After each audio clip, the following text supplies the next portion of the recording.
Kia mataara, koera te whakahau kua puta ake nei I tētahi o ngā uri o Ngāti Porou ki ngā hapu o te Waipounamu e pāna ki ngā rangahau kiri kōhinu ki roto I tō rātou takiwā. He ai ki ngā kōrero hei te mutunga o tēnei tau, ti mata ai te rangahau I roto I ngā moana o te taitonga. Ehara te kaupapa kiri kōhinu I te take o horere kia ngai Māori, ko te āhuatanga e taki o horere ana, kaore pea ngā kamupene mō te hāpai ake I ngā tauira o mua. Kei te muia tātou te rango, kei te hoki tunu mai, kei te hoki tunu mai, kāre rāti te ako I e rātu o ngā mea I ngā wā, I kere e rātou, ki whera nei. Me ngā iwi I kōrero atu rātou. Ko Amster Reedy tētahi I whakahe I ngā mahi rangahau kiri kōhinu ki te moana o Raukumara.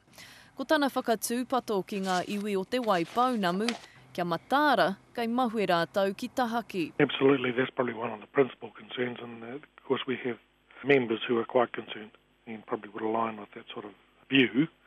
A te mutunga o tēnei tau ka tīmata te rangahau a OMV, te tahi o ngā kamupene no Āteria. Kei te tatari hoki a Shell kia whakaita rātou hoko I te haurua o taua raihana. Koi nei te wāhi kei te tirohi ake. Neke atu I te rua te kau mātoru mano kiromita pūrua te nui. E ai ki te hea mana o te runanga o Ōtākou, he moatarawa te ki ka taka pēhea ngā kōrero mo tōna hapu. As I say, it's early days. The signs are there that they want to do it right. We're not aware of being railroaded into quick decisions or anything like that. Hea te painga mō rātou, koera te mea nui. Me pehe rātou whiwhi oranga I ngā kōrero, I roto I te ketu hinu nei. Aka tukuna rātou ki te iwi nei, ke haere ki runga ketu ai, ka ngaro rātou me te rawa ka haere ki te taha. E toru tau te roanga o tēnei mahi rangahau, ko te manako o te hapu kia wawe te kōrero mai.